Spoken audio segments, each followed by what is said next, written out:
ముఖ్యమంత్రి గడిచిన 18 నెలల కాలంలో ఆంధ్రప్రదేశ్కు పరిశ్రమలు తీసుకురావడం కోసం, పెట్టుబడులు తీసుకురావడం కోసం కాలికి బలపం కట్టుకుని దేశమంతా, ప్రపంచమంతా తిరుగుతున్నామని చెప్తూ వచ్చారు.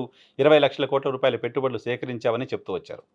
అటువంటి పెట్టుబడుల సమీకరణలో భాగంగా గతంలో దావోస్ వెళ్ళాం అని చెప్తూ వచ్చారు. దావోస్లో ఒక్క రూపాయి పెట్టుబడి రాలేదు అంటే దావోస్కి వెళ్ళింది పెట్టుబడులు ఇమీడియట్గా తెచ్చేయడం కోసం కాదు, పీఆర్ మెయింటైన్ చేయడం కోసం అని చెప్పారు. ఓకే. ఆ తర్వాత సింగపూర్ వెళ్ళారు. సింగపూర్ కన్సార్టియంని ఒప్పియాలి, అమరావతిని కట్టడం కోసం అని చెప్పారు. ప్రతి 3 నెలలకోసారం మంత్రుల బృందం పోయి సింగపూర్ అధికారులను కలిసి వాళ్ళని ఒప్పించాల్సిన అవసరం ఉంది అన్నారు. సింగపూర్ ప్రభుత్వానికి గత ప్రభుత్వంలో ముఖ్యమంత్రి సింగపూర్ ప్రభుత్వాన్ని లంచం అడిగారు అని కూడా చెప్పారు. సో ఇవన్నీ కూడా ఆరోపణలకు మాత్రమే పరిమితమయ్యాయి. ఇప్పుడు ఆంధ్రప్రదేశ్ ముఖ్యమైన మంత్రి విదేశీ పర్యటనలకు వెళ్ళారు. ఆంధ్రప్రదేశ్ రాష్ట్రంలో లేరు. అఫ్కోర్స్ వాళ్ళు ఆంధ్రప్రదేశ్ రాష్ట్రంలో చాలా సందర్భాల్లో ఉండట్లేదు. ఆంధ్రప్రదేశ్ రాష్ట్రంలో ఉండని సందర్భంలో తెలంగాణ రాష్ట్ర రాజధాని హైదరాబాద్లో ఉంటూ వస్తున్నారు. ఇప్పుడు ఆంధ్రప్రదేశ్ రాష్ట్రంలో లేరు, తెలంగాణ రాజధాని హైదరాబాద్లోనూ లేరు.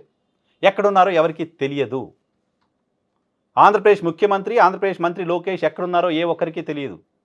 ఆంధ్రప్రదేశ్ రాష్ట్ర ప్రజలకు తెలియదు. ఏ వ్యక్తి అయినా ఎక్కడికైనా వెళ్తే ఇంకొకరు తెలియాల్సిన అవసరం లేదు. ఇంకొకరు చెప్పి డబ్బా కొట్టి చప్పుడు చేసి చాటింపేసి చెప్పి వెళ్ళాల్సిన అవసరం లేదు. కానీ వాళ్ళిద్దరూ ఆంధ్రప్రదేశ్ రాష్ట్రానికి సంబంధించిన బాధ్యులు.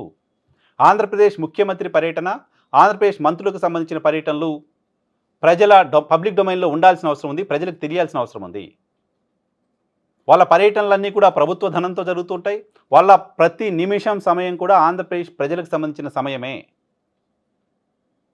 లేదు వాళ్ళు ఆంధ్రప్రదేశ్ ప్రజల కోసం పని చేయకుండా 4 రోజులు 5 రోజులు లీవ్ తీసుకొని వాళ్ళ సొంత పనుల మీద వెళ్ళారు, కుటుంబంతో ఎక్కడికో వెళ్ళారు. ఈవెన్ ఆ విషయం కూడా ప్రజలకు తెలియాల్సిందే.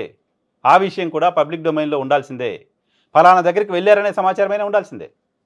కానీ ఎందుకో ముఖ్యమంత్రి నారా లోకేష్ వీళ్ళిద్దరూ వెళ్ళిన పర్యటనలకు సంబంధించిన వివరాలని రహస్యంగా ఉంచుతున్నారు. వాళ్ళు ఎక్కడికి వెళ్ళారనే వివరాలు జీఏడీ కూడా ఇప్పటివరకు బయట పెట్టలేదు.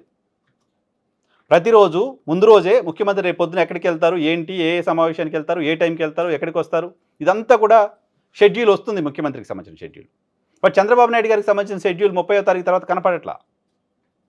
ఈవెన్ తిరుమలలో అత్యంత వైభవంగా జరిగే వైకుంఠ ఏకాదశి వేడుకల్లో కూడా ముఖ్యమంత్రి గారు పార్టిసిపేట్ చేయాల. ఆనవాయితీ జనరల్గా ముఖ్యమంత్రులు అక్కడికి వెళ్ళడం, వాటిలో పార్టిసిపేట్ చేయడం అనేది. ఆయన అక్కడికి కూడా వెళ్ళాల. ఎక్కడికి వెళ్ళారో తెలియదు. ఎక్కడికి వెళ్ళారని అడిగితే అసలు ఎవరిని అడిగాలో కూడా తెలియదు. ప్రభుత్వం అధికారికంగా ప్రకటించట్లా, రహస్యంగా ఉంచుతోంది. వీళ్ళు రహస్యంగా వెళ్ళి ఏమన్నా సడన్గా కొత్త కంపెనీలు తీసుకొస్తారా? వీళ్ళ పర్యటన రహస్యంగా ఉంచడం రాష్ట్రానికి ప్రయోజనమా? వీళ్ళ పర్యటన బహిర్గతం చేస్తే వీళ్ళు ఎక్కడికి పెట్టుబడులు తీసుకురావడం కోసం వెళ్తున్నారో అక్కడికి మిగతా రాష్ట్రాలంతా వాళ్ళపై వీళ్ళకంటే ముందు ఆ పెట్టుబడులన్నీ గుంజుకొచ్చేస్తాయా?